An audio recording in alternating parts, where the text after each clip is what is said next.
Hello and welcome to Dissecting Dandy Episode 3, where I'll be talking about how to take some of the things I talked about in the last two episodes and apply them to accomplish your goal. I'll be talking about Dandy a lot in this episode in order to be specific, but hopefully the concepts will be clear enough that you can apply them to other games. First, let me list the subjects of the last two episodes and explain how those apply to Dandy. In the first episode I talk about finding points of reference to start designing your game from.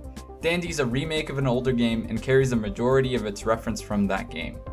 The second episode I talk about setting an early primary goal as you develop your game. As I mentioned in that episode, my goal with Dandy is to learn from my decisions in the past. So let's talk about designing Dandy. Well, for one, I know it's a horizontal shooter, and that carries a few defining traits that will be important in the game, such as the player controls an avatar moving in horizontal and vertical space. They can shoot and in turn be shot and collided with.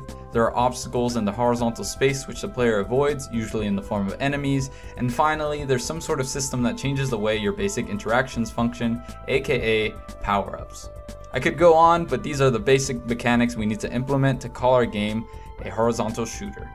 My primary goal is to learn from my past decisions. So let's think about how the old game implemented the horizontal shooter archetype and what my goal was in 2008. So first off, how to use the tropes of the horizontal shooter genre. You could control Dandy all around the screen, you moved at a decent speed, and had a pretty quick acceleration and deceleration. You shot one big bullet as fast as you could hit the button, and the obstacles came in large randomized hordes of enemies that bounced around the screen and could mostly be killed in one shot. Occasionally there was a more complex obstacle in the form of a boss who usually spawned enemies or moved in the vertical and horizontal space in order to collide with you. Finally, there were power-ups which allowed you to kill all the enemies on screen, and at the end of a boss fight you collected a new wand which gave you a shooting ability that was better at killing more enemies. My goal at the time was to make a hyper crazy random explosion filled shooter akin to Gradius and R-Type, but more colorful and more exciting. Looking back, I want to analyze what I personally enjoyed about that game and what I didn't. On the positive side of things, I really like the aesthetic. It's not technically that good, but I really like the ideas. They have this happy vaudeville vibe, and just the fact that you're playing as a dandy riding on a giant lollipop in the sky feels good to me. I also really liked how responsive it feels when the bullet collides with an enemy.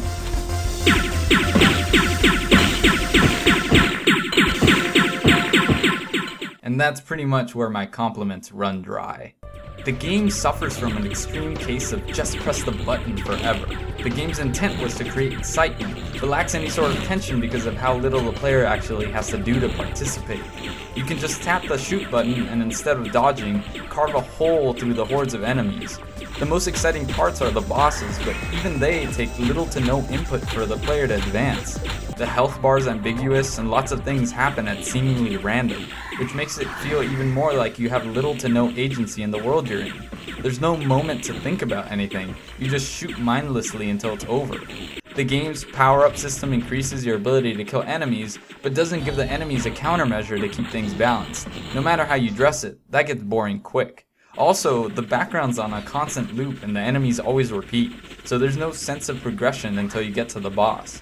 The whole game begs you to zone out, in contrast to its whimsical audiovisual design. So, what were my countermeasures with Dandy in 2014? I'll go into them here briefly and more specifically in future episodes. First thing, I wanted player input to matter. Then, I wanted the enemies to care about the player's input in a meaningful way.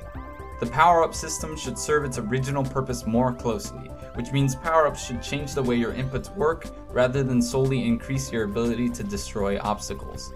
Being able to shoot continuously creates a dynamic where shooting doesn't matter, or if the enemies are easy, dodging doesn't. That's also something I needed to address. Failure should be possible and imminent to create tension and excitement. Failure needed to be clearly defined, so I needed to implement a hard limit on how many times the player is punished before they reach some sort of fail state. Finally, there needed to be a clear sense of progression.